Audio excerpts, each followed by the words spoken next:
Ladies and gentlemen, every once in a while, the time comes to swear a little bit. Well, frequently, as a matter of fact. Now, you might be a human who enjoys himself or herself a good swear or three before the old morning constitutional, or maybe while you're doing it.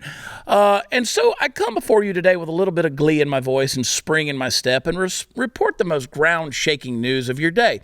If I were to ask you, what city swears the most, what would your response be? You'd probably say New York City, right? We all think of it that way, and we've all watched enough television and movies to firmly cement that notion in our noggins. And yet, folks, it turns out that the Big Apple is not, in fact, the city that hurls the most words that make the Lord cry.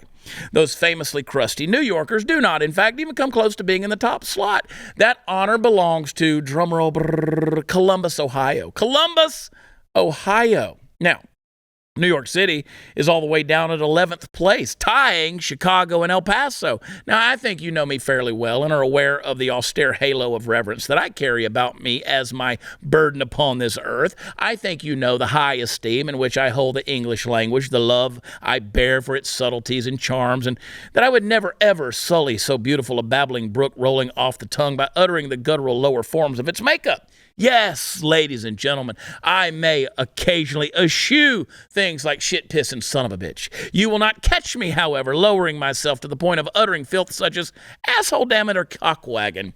And your tender ears will not be assaulted from my lips with something so awful as vagina. That being said, while I'm on the subject, let me just say, Joe Biden. Anyway, you can see from the chart that my lovely assistant Chris is providing that the average swears per day is spread very interestingly across the map of the United States. And hey, Texas is doing pretty well, if I do say so myself. I don't know how they're doing so well when people like yours truly refuse to add to the pile and will only, interlocute with the perfect and untainted diction. Oh yeah, and I forgot taint. That's a swear word. I don't think it is. Taint. It rolls off the tongue. If I do so, I do find it sort of funny, though, guys, that Gen Zers are more than twice as likely to swear throughout the day as baby boomers. Maybe they just haven't learned to day drink to the same extent yet. Now, let's deal really quickly with the 500-pound elephant in the room. There's a certain subsection of the populace, and let's face it, they're on our side of the political spectrum, who are every bit as censorious as the quote-unquote foul language as any wokey McWilkerson ever is about misgendering someone. And I feel that it is my duty to come on here honestly and truthfully and with no malice in my heart and say, cut that shit out. Cuss words are funny.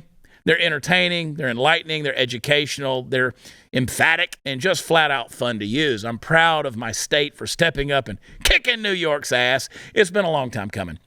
And if you're one of those people who don't like the swears, if they hurt your feels, then I owe you a huge thanks because you continue to watch this show.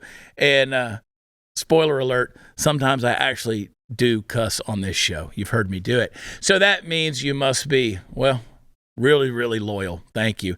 Now get out there and get to cussing.